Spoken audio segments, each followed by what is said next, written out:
পুরুষ হয়ে জন্ম নেওয়াটাই আমার আজন্মের পাপ ছিল। তবে এই দেশে আমার মতো পাপীর সংখ্যা হাজারে হাজারে, লাখে লাখে। এরা সবাই মানব সন্তান হয়ে জন্মাইছে ঠিকই, কেউ পুরুষ হয়ে উঠতে পারে নাই। আর পুরুষ হয়ে না ওঠার যন্ত্রণা যে কত কঠিন, কত ভয়াবহ, প্রতিনিয়ত হারে হারে টের পাই। কারণ পুরুষের সাফল্যের ভাগ সবাই নিল, ব্যর্থতার ভাগ তো কেউ নিতে চায় না। কারণ সবাই মনে করে পুরুষ জন্মগ্রহণ করছে পরিবারের অন্যান্য সদস্যদের চাহিদা মেটানোর জন্য। অনেকে ভুলেই যায় পুরুষ নামক মানুষটার মধ্যেও একটা মন আছে, একটা হৃদয় আছে, হৃৎপিণ্ড নামক একটা বস্তু আছে। প্রিয়জনের কথার আঘাতে সেই হৃৎপিণ্ডটা না কাইপা ওঠে। ভুলা যাইবই না কেন কও? কারণ পুরুষ তো কখনো কারো প্রিয়জন হয়ে উঠতে পারে না।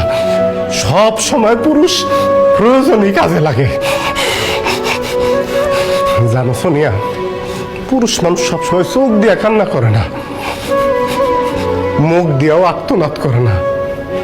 পুরুষের মন কান্দে, হৃদয় আর্তনাদ করে। পুরুষ আবার সেই আর্তনাদ বুকের মধ্যেই চাপ দিয়ে ধরে রাখে, যাতে প্রিয়জনরা না শুনতে পারে। যদি কষ্ট পায়